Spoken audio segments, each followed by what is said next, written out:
Now that we have created the geometry, we can go to the CFD tab and then hit on this SHM worksheet, which stands for SnappyHexMesh worksheet, and the doc widget will pop up.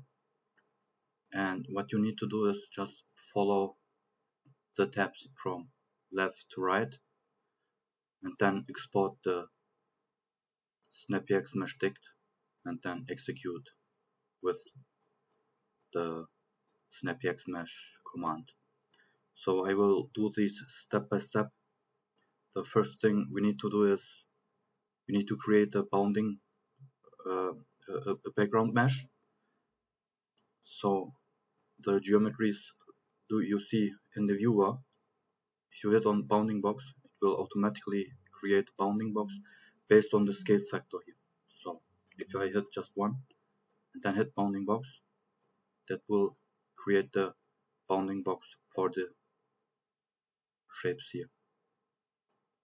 So we need to mimic a wind tunnel, so I will extend this highlighted face. If I hit on the field, it will highlight the face that is changed.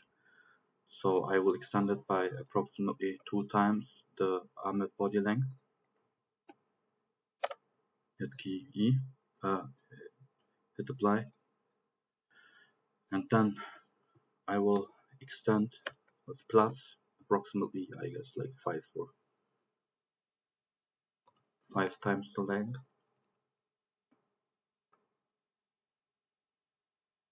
And then go to the next one. From the sides, I will just extend by 2 times the length, and then plus 2 times the length.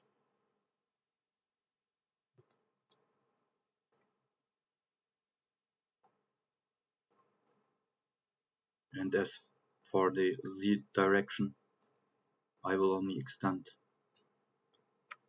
to the top with 2 times, and this will be my fluid domain.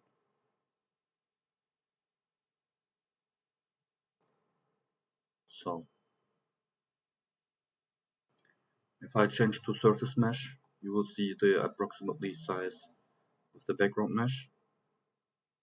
You can change the cell size here, like 150, and it will also change the cell size. So if you go to the patches tab, you will see that you can change the name for the patches. Like this will be inlet, and then it will stay as patch. This will be the outlet patch. Wyman will be slip wall 1, and I will change that to wall. Slip wall 2, that will be a wall, and then this is the ground. Let us change that to wall, and then the top will be also like slip wall 3, and then we can directly export.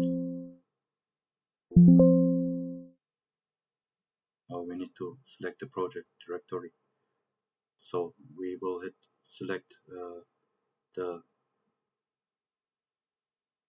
we already created the directory, so I will hit this and then change to this.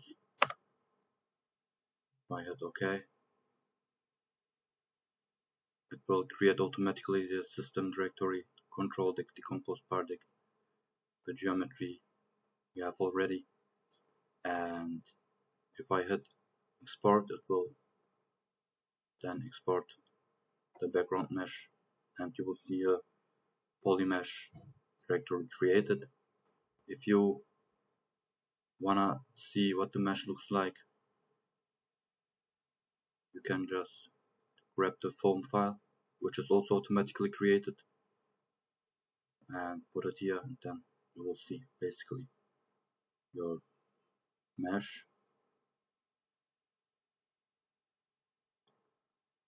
So the next thing we need to do is we need to place the material point in the fluid domain.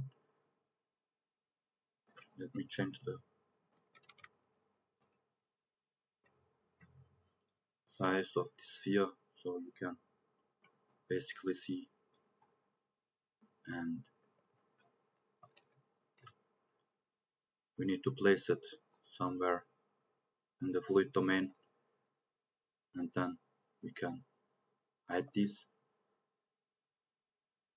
And if you want to save the file right now, you can hit on this SHM and it will create the dictionary file automatically, but we are missing the other settings, so you can load the settings back if you load the SnappyHexMesh file by just dropping on this field. I will show you that later on. So the next step is to create future angles, surface feature. These are the edges that get extracted. SnappyHexMesh has a tool for that,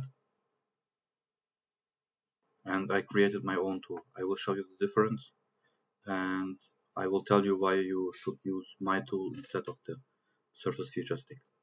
Now if I switch to the mesh tab, you will see here the STL tab. So let me hide this, and then let me load the STL files here.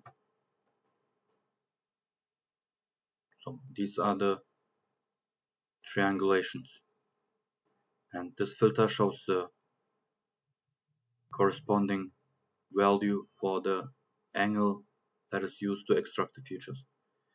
So 150 corresponds to 30 in this filter. If you hover over those future edges, you will read why that is. I'm using VTK like ParaView as a library, and the value is like 180 minus the OpenForm value will be the angle value. Now if I enable the filter, you will see that this front part misses the edges here. So I can drop the value, and also this edge over here for a value of 30. So if I go down with the value, you will see that you will create more and more of these edges. But these lines over here for the front section is missing. So what you can do with my tool is, if you change back to the geometry, you can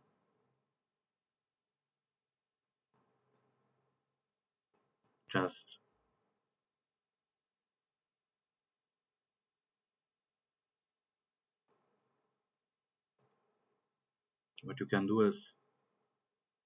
go to the edge selection and then box select, and we don't need the seam edges for this. Now after box selection of the edges, hit on this and let us rename it like Ahmed body or Ahmed edges, and then you will have edge operations. We will add the edges, and then you will see that the edges that are directly selected from the geometry are highlighted. You can highlight, disable highlight, and what you need is you need to discretize to create the points from which the edges will be extracted. So you can play around with the angle values and the deflection values. If you lower the value, it will create more of these. Discretize again, and it will create more and more. So if you're done with that, you can hit on this export button, and it will directly create the eMesh files for you. So you can skip working with the surface features dict that works with one value only, and it will miss the front part and this section over here.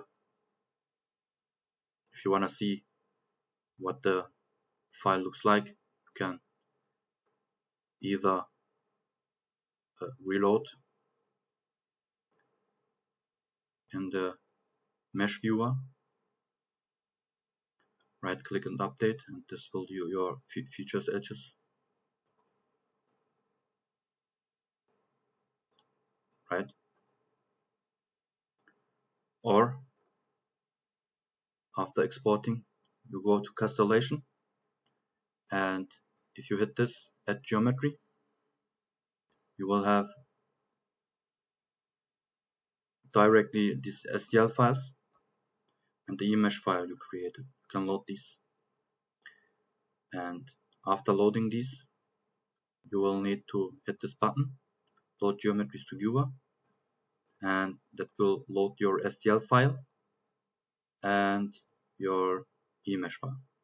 The STLs are under the section triangulations, so if you hide these, you will see the image file, and the image file will be an imported geometries. So you can toggle these, and you see your image file also. So I will end this video here and move on to the next section in the next video.